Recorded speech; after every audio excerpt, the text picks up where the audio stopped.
பிரியமானவர்களே, இன்றைக்கு சங்கீதங்களின் புத்தகம் 4ஆம் அதிகாரத்தை நாம் பார்ப்போம். நெகிதோத் என்னும் வாத்தியத்தில் வாசிக்க ராகத்தலைவனுக்கு ஒப்புவிக்கப்பட்ட இது தாவீதின் சங்கீதம். இதில் பார்த்தீங்கன்னா 8 வசனங்கள் இருக்குது இந்த 4ஆம் அதிகாரத்தில். முதல் வசனம் ஜெபத்தை கேட்கிறபடி வேண்டுதலுக்கான ஒரு வசனம். 2வது வசனம் தேவனின் இரு கேள்விகள்.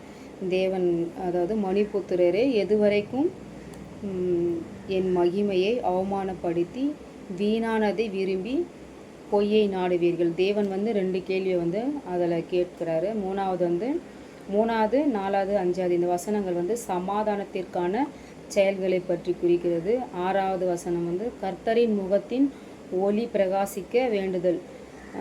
7, 8 விசுவாசத்தின் விளைவு, அதாவது மகிழ்ச்சி, சமாதானம், இவைகளை பற்றி கூறுகிறது. இந்த 4ஆம் அதிகாரத்தில் பார்த்தீங்கன்னா தேவனிடத்தில் ஒரு மனிதன் விண்ணப்பிக்கிறான்.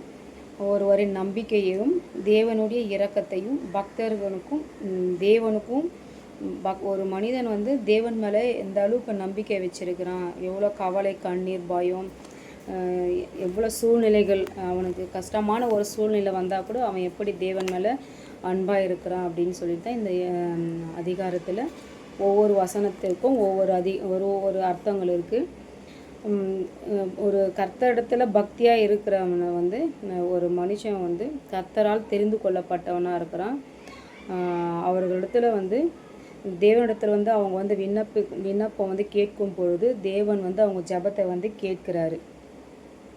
நம்ம ஒருபோதும் என்னுடைய ஜெபத்தை கேட்கல அப்படின்னு சொல்லிட்டு நம்ம சொல்லக்கூடாது. அதுவும் இல்லாமல் நம்ம சந்தேகமும் படக்கூடாது. பதில் வர நமக்கு தாமதித்தாலும், அதாவது நம்ம எதிர்பார்க்காத பதில் வந்தாலும் நாம் தேவன் மேலே நம்பிக்கையாக இருக்கணும் அப்படின்னு சொல்லிட்டு தான் இந்த வசனங்கள் சொல்லுது. அப்புறம் நமது நன்மைக்கே தேவன் எந்த ஒரு பதில் கொடுத்தாலும் இது நமக்கு நன்மையானதான் ஆண்டவர் கொடுக்குறாரு அப்படின்னு சொல்லிட்டு நாம் என்ன பண்ணணும்னா ஒரு நம்பிக்கையாக அந்த பதில்களை நாம் ஏற்றுக்கணும். கர்த்தருக்கு உண்மையாகவும் பக்தி உள்ளனாகவும் இருக்கணும். நாம் கர்த்தரை நம்பி பக்தியாக இருக்கும்போது நம்ம எதிர்க்கிறோம் கர்த்தரை எதிர்க்கிறோம் அப்படின்னு சொல்லிட்டு நம்ம நினச்சிட்டு நம்ம அமைதியாக போயிட்டுருக்கணும். கோபம் வந்தாலும் அந்த கோபத்தை நம்ம அடக்கி ஆளணும். அதாவது எப்படியாப்பட்ட கோபம் வந்தாலும் அதனால் நம்ம பாவம் செய்யாதபடி நம்ம என்ன பண்ணணும், அந்த கோபத்தை கட்டுப்படுத்தி நம்ம வாழணும். ஒவ்வொரு வசனங்களும் படிக்கும் பொழுது நமக்குள்ளே இருக்கிற எல்லா கோபங்களும் போகும் அப்படின்னு சொல்லிட்டு இந்த வசனங்கள் மூலம் நம்ம தெரிந்து கொள்ளலாம். ஆமேன்.